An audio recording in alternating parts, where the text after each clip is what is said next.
Hey guys, lonely but successful, the modern man's secret crisis. This is Gentlemanly. I'm Troy Francis. This is the podcast for men who refuse to fade.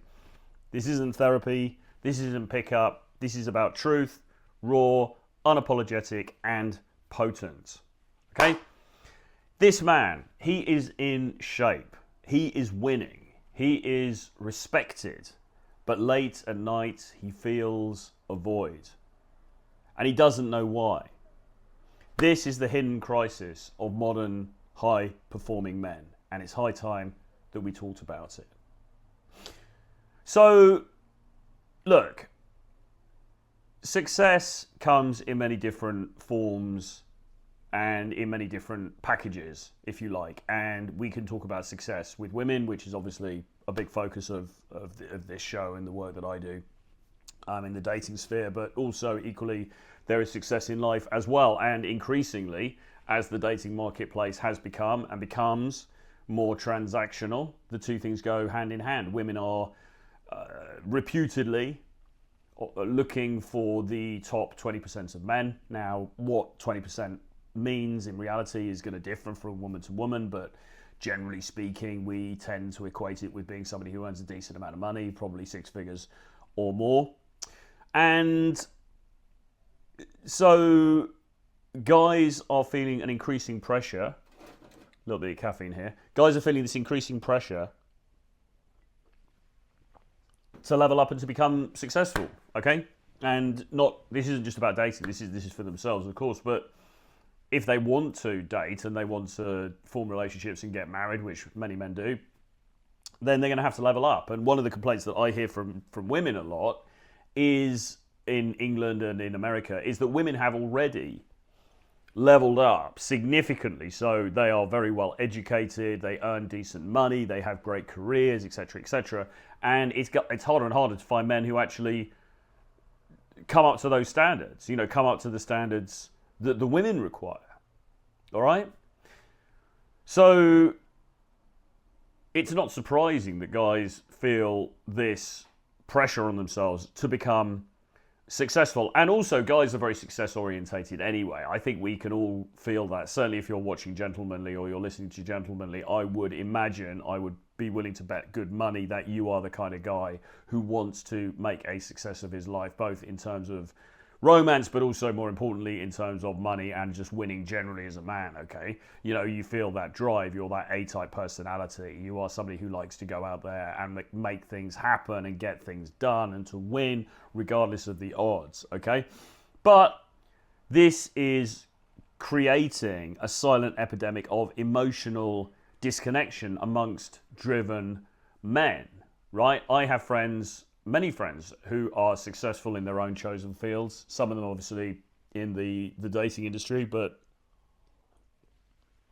many of them not. People who work in things like finance or media or entertainment and so on and so forth. And they are very successful at what they do, but they're also very disconnected, and modern life leads naturally to disconnection and to alienation and to apartness, which is ironic in a way, isn't it? Because we have all of these tools and all of these applications and all of these devices, the smartphone being the main one, which allow us in theory to be in contact with more people all of the time than has ever been the case in the whole of human history. And yet we feel probably more disconnected, more atomized, to quote the Michel Houellebecq novel title, than ever was the case before. So what the hell is going on? But certainly if you are, and this is something that gets talked about, and this is something that even gets reveled in by people like, I would say Hormozy. I'm a big Alex Hormozy fan, as you probably know. And I don't think Alex Hormozy necessarily revels in this in quite the same way because he's also married, so he's in a different position. But there are certainly people, sub-Hormozy type business creators, who will say, listen, you've got to hustle and to hell with everybody else. Get rid of everybody else. Get rid of people out of your life who are not, bringing actual tangible value to what you're trying to do. Just get rid of them and instead concentrate on those people who are going to help you to get where you want to get to, which is, in a way is laudable if you're looking to attain business success or career success. Sometimes you do need to clear the decks, and I think a degree of that is useful and healthy.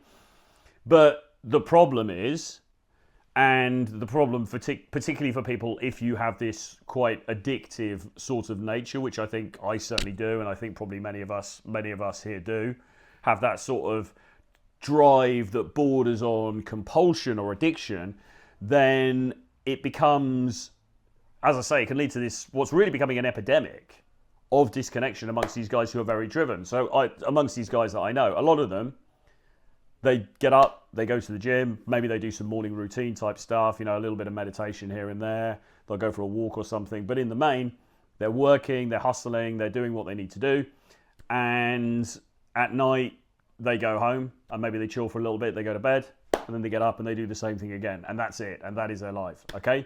And as I say, people glorify this. You think about the stories about Elon Musk sleeping on the floor of the Tesla factory when he was developing his first vehicles. We think about Hormozy talking about, how many hours you need to put in to really, really be successful. And look, I mean, if you are not getting consistent results, you're just not putting in enough at the top end of the funnel, right?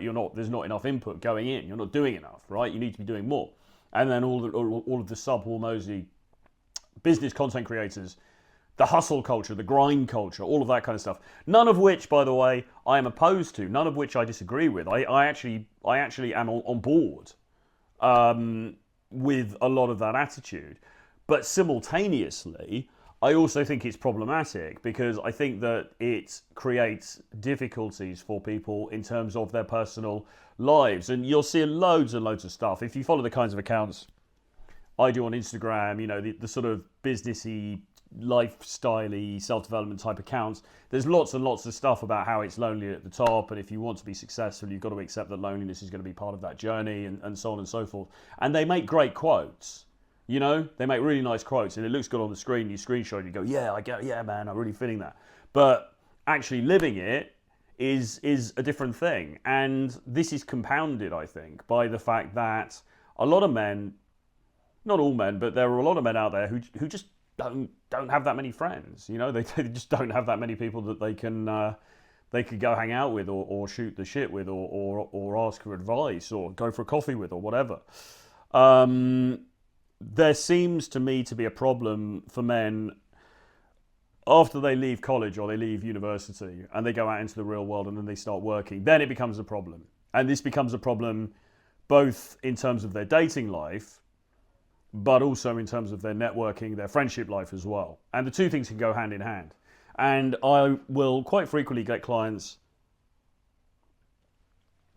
who'll come to me and sort of say, oh, it used to be great. I used to go to, I used to go to college and I had so many, girls and they loved me and it was brilliant and we had such a great time and I was such a star with dating and now it's all dried up and I can't meet anybody.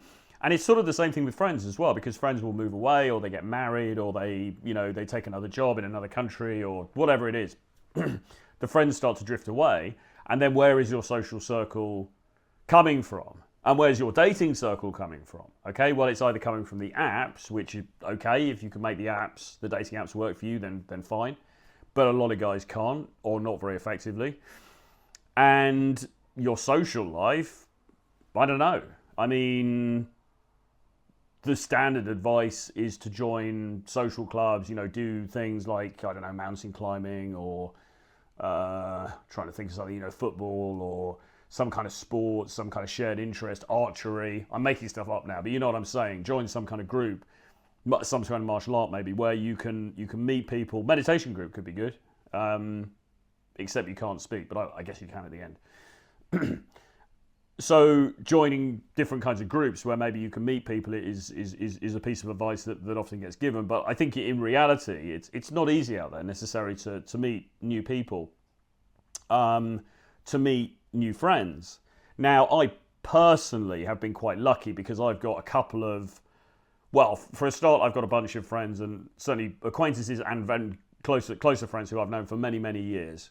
Many of them in London, but not all of them. But there are people I've known for many years. I can just pick up the phone and they're going to be there. I'm going to be able to talk to them. And I've also met a lot of people through doing the work that I do. Both other coaches, people, content creators online, clients that I've become friendly with, and so on. So on a personal level, I'm very grateful for that. I consider myself to be very lucky. But for the average guy, it's not necessarily the case. And this becomes a problem when success, that is perceived external success, starts to become a mask for a lack of intimacy, okay? And I have experienced something of this myself in a small way. And I'm not going to make any huge claims for my online career or anything else, because you guys can see the numbers. Actually, revenue-wise, I do well, but, we're not talking fresh and fit style numbers here or anything like that. Valuetainment style numbers in terms of the content that I put out, although I go across a number of platforms, so it's probably bigger than you think, but whatever. Nevertheless, what I found was that I started to get a sense of validation from the work that I was putting out and the work that I was doing more than I used to get perhaps from, say, dating. So back in the day, back in the past, like many men, like many guys, I used to get a lot of validation from dating. So if I was dating a woman who was attractive, then I would feel like, oh, this is great because this girl is attractive and she likes me, or she seems to like me, and so therefore there must be something good about me, because if otherwise she wouldn't like me, so therefore I feel validation, great, blah, blah, blah. And that continued for a while, and then, I think as you get older, it becomes a little bit old, and you realise it's a bit fake, and most people don't really care who you're dating or who you're sleeping with anyway. And also, on top of that, my libido began to drop, and it just became less of an issue for me. But what did start to happen was that the perceived trappings of success, when I started to get props for some of the work that I was putting out, maybe the books that I'd written or some of the videos that I'd done, or, people would come up to me in the street. And again, I'm not Jay-Z, so I'm not trying to make any huge claims for this, but sometimes people will come up and say, oh, I've seen your videos, I really like them and stuff like that. And you get online comments as well. And I would get a dopamine hit from that. I would get a sense of pleasure from that success, as well as sales or numbers for different things, the success of different projects that I've done, which is great. And again, my attitude to this is dual, because I think on the one hand it's healthier in a sense to take pleasure from that than it is to just from dating some random girl who maybe doesn't care that much about you anyway. I think it's healthy to take success, to take pride in your work and doing something productive. But on the other hand, is it also just a bit of a mask, a bit of a cover for intimacy? Because I spent a lot of time over the past 3 years, kind of living in hotel rooms. Really, a lot of time when I wasn't with clients or I wasn't with other coaches, I would be on my own, pretty solitary existence. Just obviously doing my work, making my content, and then spending a lot of time being quite self-indulgent, just thinking about myself all the time, and just and not having intimacy in it. And again, I stress that wasn't because I don't have friends. It wasn't because there weren't people out there for me. It was, in my case, it was because I'm quite an isolationist anyway, right? I'm actually quite an avoidant type person. But I think for other people who I've spoken to, it's actually literally because they don't have the people out there. They just don't have the network. They don't have anybody to talk to. And so any sense of pride or self-worth that they're getting is coming through success that's happening with their work, which kind of papers over the cracks a little bit, but it doesn't really make up for that true human bonding experience, okay? So what you have to be careful, of course, is endless chasing. Your dopamine gets hijacked by this endless chase for, in the beginning, women, but then later on, maybe success or money or fame or status or whatever it is, because the truth of the matter is, as cliche as it is, none of this stuff is actually going to make you happy, because there's always somebody who's bigger than you. There's always somebody who's further along the path than you, whatever that particular thing is. And I know content creators, for example, in my particular field, content creators who are really, really big. And they're not necessarily walking around, they're not on a cloud of joy the whole time. I would love to have the numbers that they have, but they're not supremely happy any more than I'm supremely happy, any more than somebody with far fewer numbers than me is supremely happy, right? It's not this direct correlation between external success and, oh, now I feel great, okay? Now I feel emotional connection. Emotional connection, firstly, has to come from within, and then it has to come from engaging with real life people in real life situations, not from imaginary metrics that you've kind of plucked out of thin air and nobody really cares about anyway, except for you. The only person who really cares about your metrics in the end is you, and maybe a few haters who are deluded enough to think that it's important, but most other people just don't care. So, a problem. All right, before we get into that, let's talk about the lone wolf thing, right? So I have often regarded myself as being a bit of a lone wolf, and in a way I am, because I'm quite avoidant, and I quite like my own company, and I can generally spend reasonably long amounts of time on my own without going nuts. Okay, I actually quite like it. I can entertain myself pretty well, and because I'm somewhat introverted still, I actually get, I regain energy from spending time alone and actually pushing people away. And I've had times over the past 3 years when I've very much held people at arm's length. I'm talking about both females in terms of romantic relationships and also guys as well in terms of friendships. I've actually pushed people away because I wanted to be on my own. And fine. So I can handle that, but is self-isolation actually a good life strategy?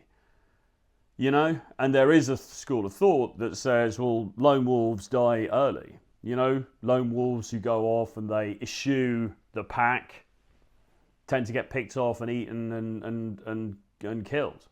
And I think there is some truth in that. I think being a lone wolf is not always the best strategy. I think the ability to be a lone wolf, the ability to sit alone with our own thoughts, as Tusk always says when he quotes, who was it? I forget, but I'll remember in a minute. Blaise Pascal, the ability to sit in a room with one's own thoughts is a superpower, or whatever the quote is. I think it's great to have that ability, but to be a lone wolf the whole time, I don't think is desirable, and I don't think it's really possible. One of the things, when I went into self-employment, one of the reasons was because I didn't really want to answer to other people, and I kind of didn't really want to deal with other people in a way. And what you discover is that you become self-employed and you're still dealing with a load of people, whether it's suppliers or whether it's people that you're collaborating with and working with, or whether it's clients and customers, or I mean, there's a whole range of people that you are dealing with. So you never really, unless you become, I don't know, I guess it depends on the nature of the business. I know people who are able to be more isolated than me. In my business, there's quite a lot of interaction with other people actually as it happens. So maybe that's not such a bad thing for me, because at least it encourages me to get out and about a little bit. But, I sympathise with the lone wolf desire, with the lone wolf impulse, and I have it myself, but I wouldn't nail my colours to that mast. And maybe years ago I would have done. Maybe years ago I would have said, no, I'm a lone wolf, that's all I want, it's fine. These days, I'm not so sure. I think you can have periods of lone wolfness, but I think that you also need a band of brothers to return to and to have relationships with, or at least to be able to have those conversations with, that we all need to have from time to time. So the key thing really, and this starts to encompass sex and romance again, is building relationships without compromising your independence. Now, there's a whole other podcast in this, which we'll do another time, because with romantic and sexual relationships, obviously this is the huge elephant in the room. How do I have a relationship that doesn't compromise the freedom that I want or the independence that I want? I'm not talking about me personally now, I'm just talking about generally as a guy, right? It might be that you enjoy traveling 6 months of the year, or you like surfing, so you want to go surfing every couple of weeks, or you want to, I don't know, whatever it is. You've got a football team, and you like to travel around internationally and watch them play. And then suddenly you're with this girl, and she doesn't want you to do that anymore. But you love the girl, so what do? Something's got to give, okay? Now, the purists would say, well, it doesn't matter what she wants, it's all about what you want. And you can adhere to that if you want, but then maybe you lose the girl, and maybe sometimes relationships are more important than that. And that's something you've got to weigh up, okay?